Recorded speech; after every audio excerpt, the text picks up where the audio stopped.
Hello everyone, ये एक question है हमारा जी पैरामीटर पे बेस्ड। इसमें क्या है कि एक कंट्रोल सोर्स है जो कि किस पे डिपेंड कर रहा है, यहाँ की I1 वैल्यू पे।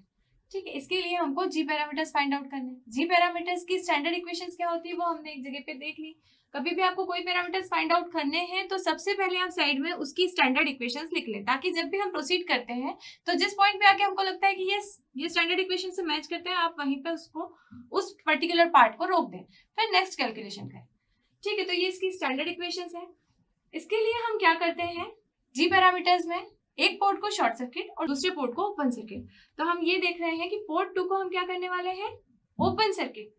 तो हम क्या करने वाले हैं, ultimately I2 is equal to 0, क्योंकि हमें क्या फाइंड आउट करना है, G11 एंड G21 सबसे पहले। तो G11 इज इक्वल टू, हमें मालूम है क्या है, I1 by V1 with I2 is equal to 0। तो जैसे ही हमने I2 को 0 किया, यहां पर हम लगाते हैं KVL।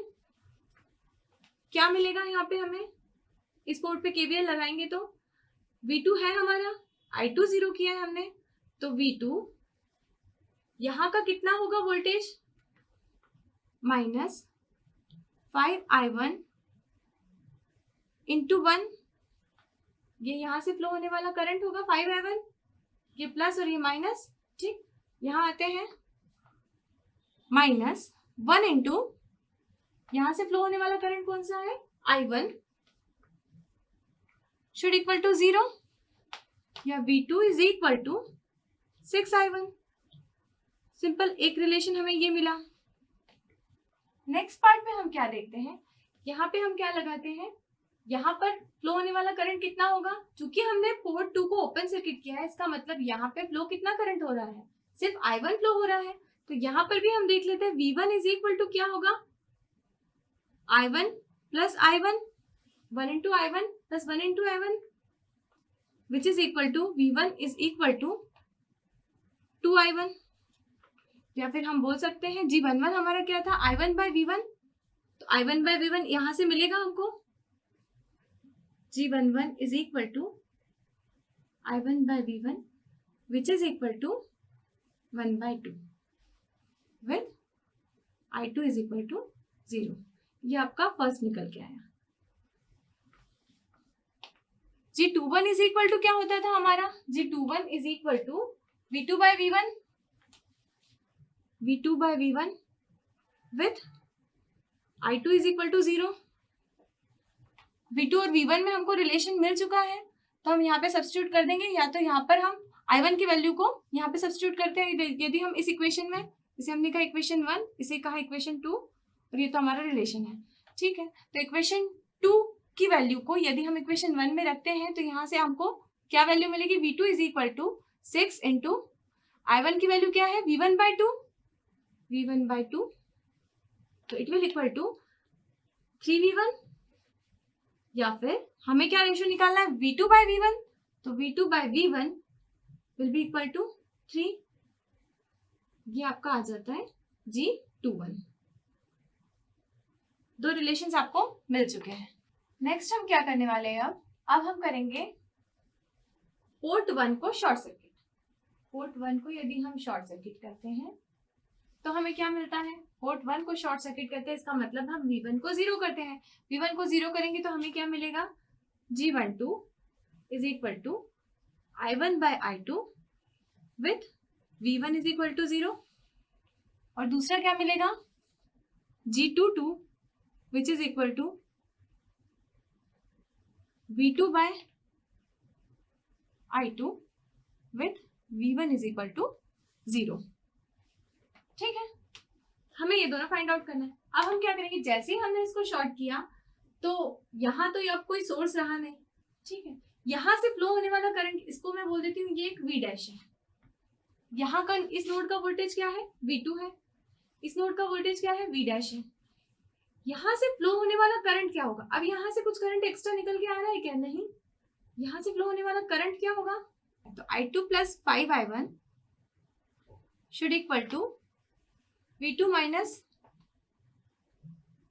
V डैश बाय 1, यहाँ 1 ओम का रेजिस्टेंस है इसलिए, या simply I2 is equal to I2 plus 5I1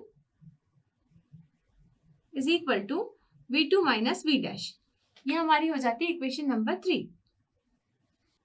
अब हम क्या करेंगे, इस नोड पे KCL लगाते हैं। इस नोड का वोल्टेज हमने अज्यूम किया है V डैश, ठीक है, ये हमारा शॉर्ट सर्किट है ही। तो यहाँ पे हम यदि KCL लगाते हैं तो यहाँ से कितनी ब्रांचेस कनेक्टेड है, हमारी 4 ब्रांचेस कनेक्टेड है। इन सबका करंट हम देख लेते हैं। तो V डैश, यहाँ का वोल्टेज कितना है 0, तो V dash minus 0 divided by 1 plus V dash divided by 1 plus V dash minus V2 divided by 1 plus 5I1 is equal to 0। यहां से क्या आ जाएगा, 3V dash minus V2 plus 5I1 is equal to 0, या फिर V dash is equal to 5 minus 5I1 plus V2 divided by 3। ये हमारा एक रिलेशन मिला है V डैश का। इस V डैश के रिलेशन को यदि मैं इक्वेशन 4 बोलती हूँ, इसे हम सब्स्टिट्यूट करते हैं इक्वेशन 3 में। ये हमारी इक्वेशन 3 थी, इसमें हम V डैश की वैल्यू को सब्स्टिट्यूट करते हैं। तो I2 plus 5I1 is equal to V2 minus V dash की वैल्यू क्या है, V2 minus 5I1 divided by 3। इसको सॉल्व करते हैं तो क्या मिलेगा, 5I1 plus I2 is equal to V2 minus V2 by 3 plus 5I1 by 3। I1 को इधर ले आते हैं, क्या मिलेगा हमें, 5I1 minus 5 by 3I1 plus I2 is equal to 2 by 3 V2। ठीक, यहां से क्या आ जाएगा, 10I1 by 3 plus I2 is equal to 2 by 3 V2। ये हमारी इक्वेशन 5 आ जाती है। नेक्स्ट हम क्या करेंगे, अब हम लगाते हैं KVL। KVL लगाते हैं किस लूप में, इस लूप में। तो क्या करंट फ्लो होता है हम देखें। KVL लगाने पर क्या होगा, V2, यहां से कितना करंट फ्लो हो रहा है, I2 प्लस 5I1, तो V2 यहाँ माइनस से गए प्लस V2 प्लस से गए minus 1 into I2 plus 5I1। यहां से कितना करंट फ्लो हो रहा है, I1 plus I2 minus I1 plus I2 should equal to 0। इसको फर्दर सॉल्व करते हैं, V2 minus I2 minus 5I1 minus I1 minus I2 is equal to 0। तो यहां से हमें क्या मिल जाता है, 6I1 plus 2I2 is equal to V2। ये हमारी एक इक्वेशन हो जाती है, इक्वेशन नंबर 6। अब हम क्या करेंगे, ये जो V2 की वैल्यू निकल के आई है, इस V2 की वैल्यू को हम रखेंगे इस इक्वेशन नंबर 5 में। हम ऐसा क्यों कर रहे हैं, क्योंकि हम क्या चाहते हैं, G12 फाइंड आउट करना। और G12 क्या होगा हमारा, I1 बाय I2। और I1 बाय I2 निकालने के लिए ये जो एक्स्ट्रा V2 है, हमको उसको हटाना होगा। उसे हटाने के लिए हम इस इक्वेशन को यहाँ पे सब्स्टिट्यूट करते हैं। तो हमें मिलेगा 10/3 I1 plus I2 is equal to 2/3।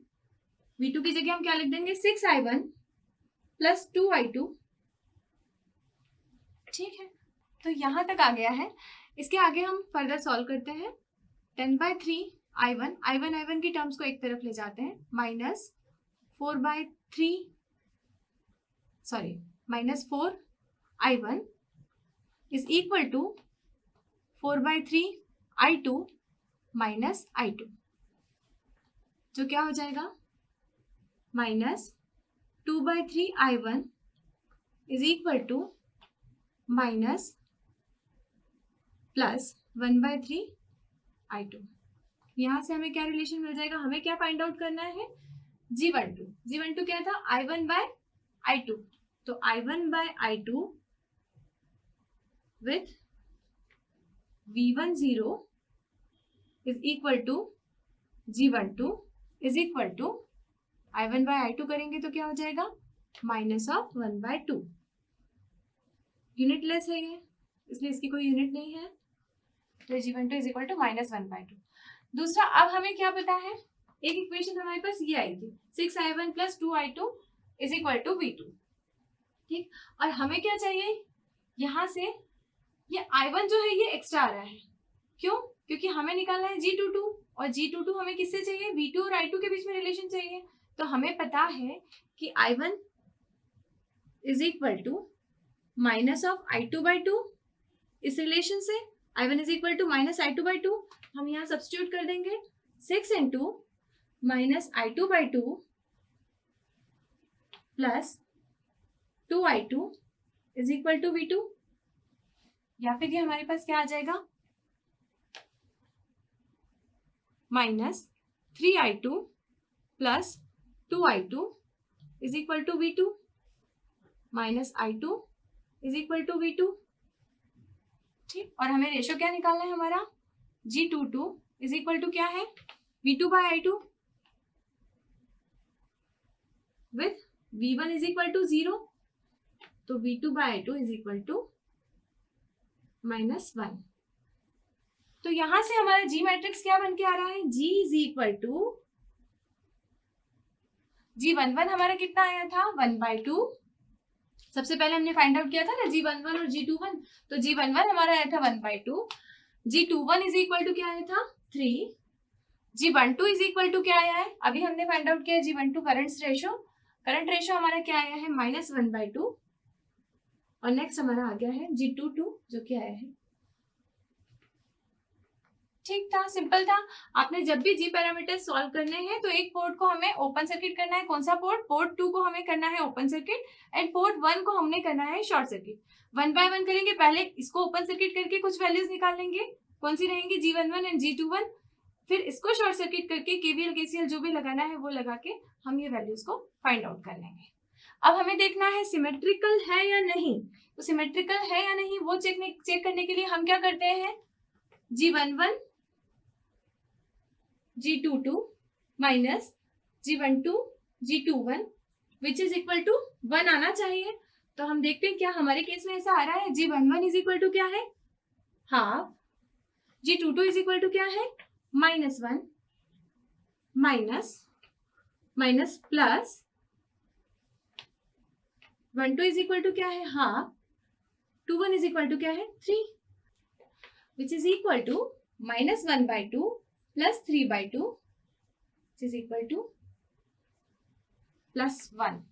तो हम बोल सकते हैं कि जो हमारा नेटवर्क है वो सिमेट्रिकल है। अब देखते हैं हम रेसिप्रोकल है या नहीं, रेसिप्रोकल है या नहीं ये चेक करने के लिए हम क्या करते हैं, G12 को G21 से कंपेयर करते हैं, G12 should equal to minus of G21, यहाँ क्या है G12 हमारा -1/2 which is not equal to 3, इसका मतलब हमारा सिस्टम जो है वो रेसिप्रोकल नहीं है लेकिन सिमेट्रिकल है।